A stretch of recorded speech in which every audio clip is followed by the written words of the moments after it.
because you do keep going back and forth with it, and it's annoying. One minute you want to move on with Sheree, the next minute you trying to get Mel, the next minute you talking junk about Mel. It don't make sense. Make it make sense, Martel. So anyway.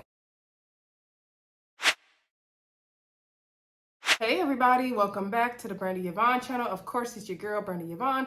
Here on my channel, y'all know we do fun reviews, recaps, and discussions of our favorite shows. This video, we are talking Ohms Love and Marriage Huntsville. This is season 6, episode 2, titled You've Got to Chill. Before we get into anything, y'all, please don't forget to hit the thumbs up button. Also, thank you for continuing to subscribe to the channel. It's growing every day. I appreciate y'all's support so much. Also, share the video wherever you like to share videos at. And also, don't forget to comment down below. Let me know what you think of the season of this show so far. Also, celebrate my birthday with me if you don't mind. You could drop a comment of happy birthday in the comments. My birthday is on the 26th of April. Or you can send me a lovely Cash App if you like to.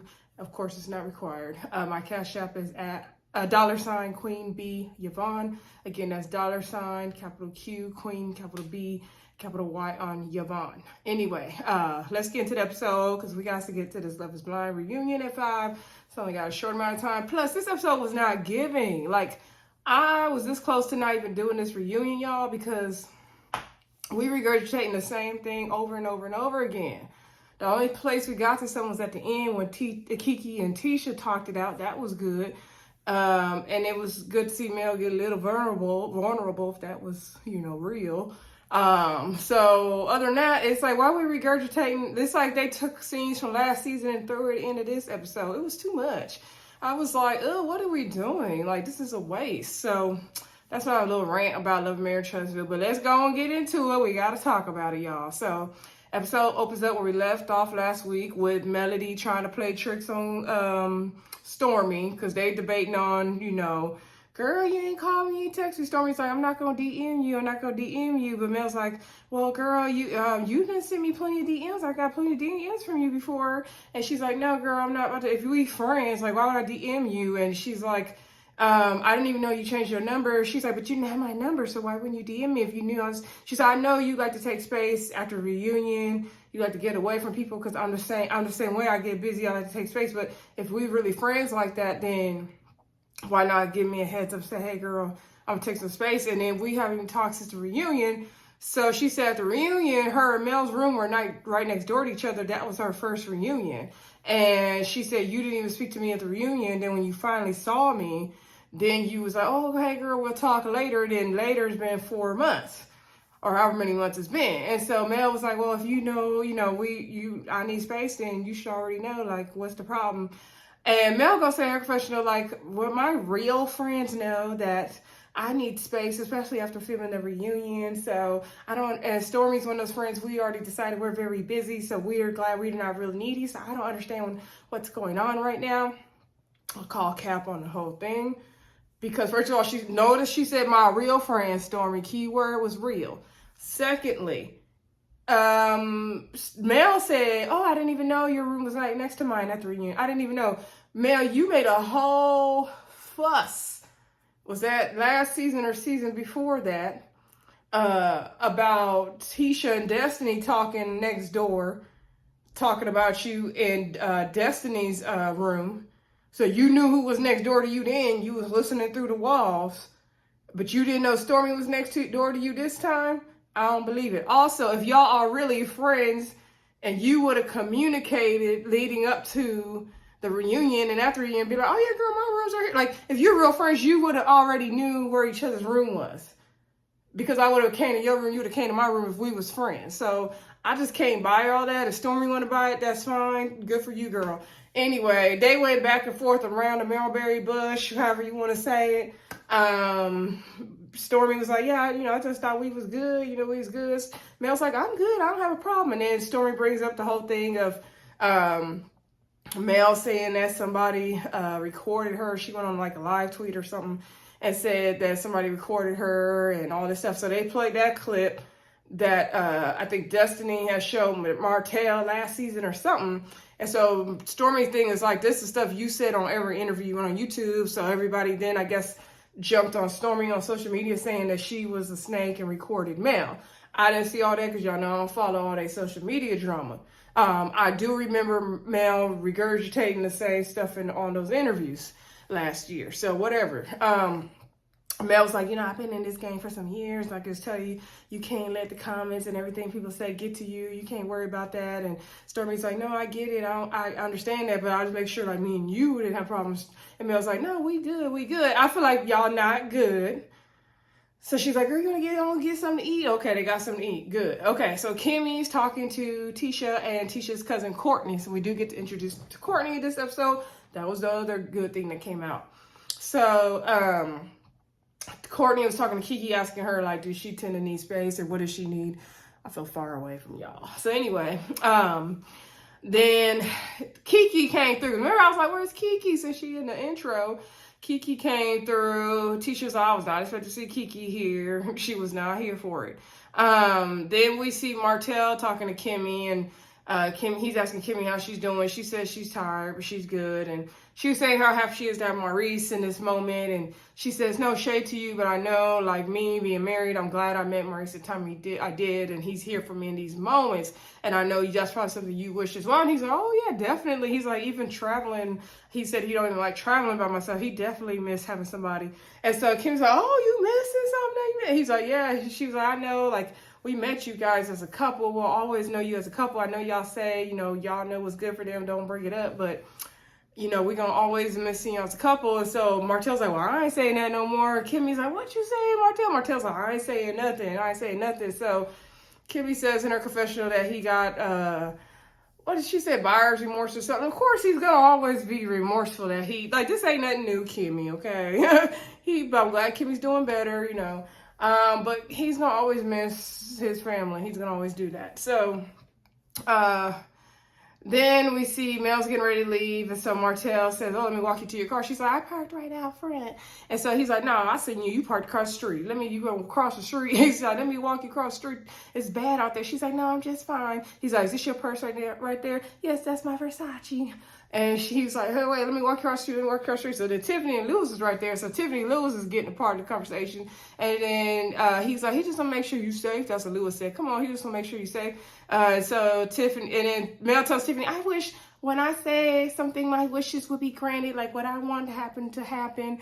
And so Tiffany was like, I was, independent woman like that too. But when I go on business trips with my partner, he will make sure I'm across the street, like walking me to my car because he knows Lewis. And so they was kind of encouraging Martel, laughing and joking. Mel didn't see the humor in it. She got her purse and walked out. I don't know if she kicked Martel at the door. What happened? He's like, I saw he said, why you kicked me, girl? And so anyway, he said, I'm staying right at the door, right here. And so Martel was like, Mel, I tried to act like she didn't want me to walk her to her car, but she knows she wanted me to walk her to her car. And I'm a gentleman. Okay, Martel, fine. So anywho, then we get to the scene with Kimmy and Maurice are at home, right? And I'll probably go out of order in this review, y'all, to be honest. So Kimmy and Maurice are at home, and I guess Kimmy's packing, getting ready to do for the surgery. And so, she made the big announcement that, they didn't see any traces of the cancer in the PET scan. However, they started to do surgery to remove any little particles, and Mel didn't even know. And she's like, she wanted to tell everybody at the same time. So she's telling Maurice what she talked to Martel about, and he was like, yeah, Martel definitely, misses his family. He misses Mel. Like, he tries to one minute, he tries to act like he don't miss Mel, the next minute he doesn't. And she says he be giving, I forgot the word he used, but basically he be all over the place. Like, he do that. One minute he misses Mel, he wants his family back. The next minute he's talking trash about her, and he moved on. And so Maurice's thing is, that's a woman scorned. Like, are you sure you're gonna be able to go back there? So he feels like Martel needs to just fully move on. I agree. That's great. He misses her, he misses his family, but what's the point? Because you do keep going back and forth with it, and it's annoying. One minute you want to move on with Sheree, the next minute you trying to get Mel, the next minute you talking junk about Mel. It don't make sense. Make it make sense, Martel. So anyway, they talked about all that. Okay, nothing new here. Then we see Martel go to meet up with Chris Fletcher and his wife, Neil Fletcher, who we haven't seen as a couple on the show in some long time, really. We've seen Chris, but not both of them much. And so it's supposed to be their date night. So Neil's like, oh, thank you for taking me on date night. And so then he was like, well, actually, you know, I did invite Martel over here. And she was like, what? Like, he didn't even tell her. But you know, Chris used to be cheating on her too back in the day. Okay, they talked about it on the show. So there's that. So Martel come up. Nell was not pleased. And so they asked him how he's doing, how's the kids, all that. And, you know, how's life been there since everything's going on? Like, is he dating anyone new? He said, yeah, he's just dating, but nothing too serious. So Nell's like, what about Sheree? We met her. You introduced her to us. And then he's like, oh, yeah, Sheree's good. And Martel gonna say in the confessional that he hoped to propose to somebody this year, did he say? I was like, so who, to Sheree? Like, who you proposing to? Anyway, Martel, so they're like, well, what's going on with Sheree? Like, you know, is that, like, is that he's like, is that the one? And so then he gonna say, well, God said, when God said go. And so they was like, not you using Mel's brand, because Mel got the shirts, God said go. And so Martel gonna say his confessional, oh, if God could tell Mel when to, you know, leave me, then God could tell me when to propose to somebody. Sure, it all works the same, Martel, okay?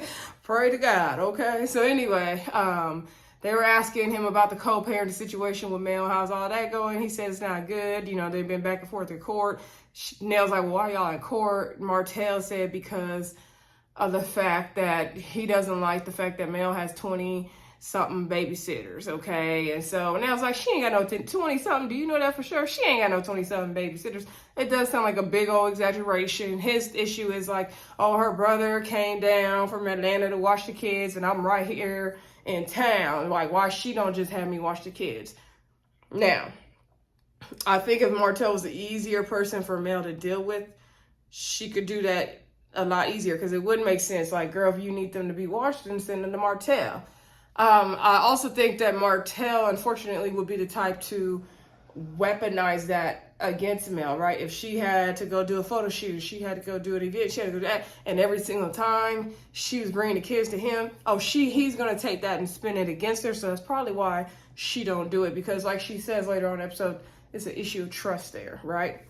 So they explain all that. Okay, we do see Courtney and Tisha meet up. So cousin Courtney, she's younger than Tisha and Keke, and meet up. So Tisha goes to bar, what is the name of the, you know, y'all know the cigar bar they got. I can't think of it right now, the name of it. So anyway, they go to the cigar bar. And so, and that's where Courtney meets up. She meets Tisha meets the new manager or whoever. I'm like, where's Jalen? So, then Courtney comes, and so basically Tisha is like, you know, I know you have your brokerage firm, you know, you've been doing real estate for 5 years now. I wanted to invite you to join my brokerage company and be part of Scott Realty. And so Courtney's like, girl, I don't know, because I just, you know, I'm branching off from one company to a new company. I got to make sure everything's right, doing all these changes. Girl, I don't really know. She's like, but I don't want to talk to you about the family, because, you know, Keke, the stuff with Keke is not good. Is there a point where you and Keke can do something to come to some kind of understanding? Tisha was like, girl, I don't know, I don't see it. Tisha wasn't here for that. And so she said, well, you know, when I first came to Huntsville, I was a college student. I had a lot going on. You know, our family has been through a lot with the loss of my mom and grandma and all that. And so she said, you know, I feel like Keke is hurt. Keke, you know, was supposed to have a different kind of life, and she made some poor decisions, and, you know, hurt people. And so Tisha explained, like, yeah, like, me and Keke, when Keke started coming around, she was 13, I was 13, we were inseparable, we were like sisters. They even showed the pictures, and Courtney looked just like them too, they all looked the same. And so, and that was cute seeing Keke and Tisha as young girls. And so I guess Keke went to A&M first, and then she told Tisha there was a scholarship, and Tisha followed. And so I guess like they were kind of on the same path of life, and in some kind of way, you know, lives took different paths as it happens. Sometimes people you grow up with in high school, college, you think you're both about to become successful, and then your life's going different paths. It happens. So it sounds like that's what happened with Keke and Tisha. And so Courtney was like, you know, it would be good to see if you guys could do something. She's like, why don't you guys do an activity together and start there? And so Tisha was like, okay, I can agree to do that. And she said, now, if I'm going to do this big old favor for you, then you got to agree to come on to the brokerage firm with me. And so Courtney was like, okay, like if everything right, paperwork right, I'll do it. So Tisha was like, you know, even though I don't want to do nothing with Keke, but I'll make a deal with the devil when it comes to business because I'm a businesswoman. I said, go ahead, Tisha, be about business. Okay, the words of Tasha Mack. So anyway, then we see Nell go meet up with Melody. Look like they met at the park or something, y'all. So Mel's like, oh, look at you, girl. I can tell you've been keeping up your body, girl. You've been taking care of yourself because you look good, girl. You look good. So anyway, her and Nell sat down. And so she was asking her how she's doing. She dating anybody. And so Melanie's like, girl, I ain't dating nobody. Mel said she don't know why everybody worried about her dating life. There should be more to talk about in the streets of Huntsville, okay? So anyway, then they get to, you know, catching up and all that. And so she was like, let's talk about something else, girl. Okay. So, you know, Martel crashed our date night me and Chris had the other night.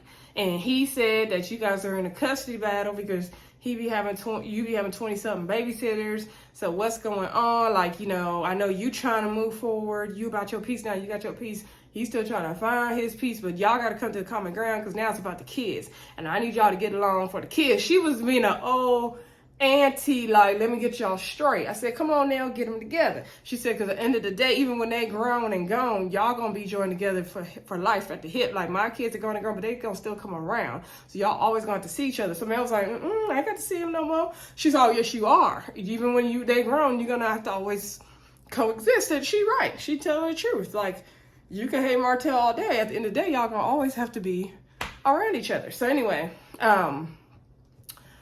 she was like, y'all need to come to some kind of common ground. And so she was like, what if y'all get 3 babysitters that y'all both choose, agree upon, and use those 3 babysitters together when y'all both need babysitters?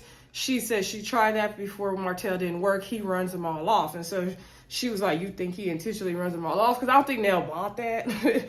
And do we fully buy that? I don't know. Maybe he does run them off. And so she said Martel, you know, wants to be in control of everything and everybody and call me 20 times when I'm somewhere, and that's not how it's gonna work. So she's like, yeah, she can't do that kind of thing with him. And she said she didn't picture herself being a married woman and then getting divorced and having kids and not being able to see her kids every day. Like, it hurts that she has to see her kids every other week now. Like, that hurts her, and people don't think about the fact that it hurts her that she can't see her kids every day. Now, I never thought about that. And Mel did shed a tear in that moment, and I'm going to give her the benefit of the doubt that her tears were real.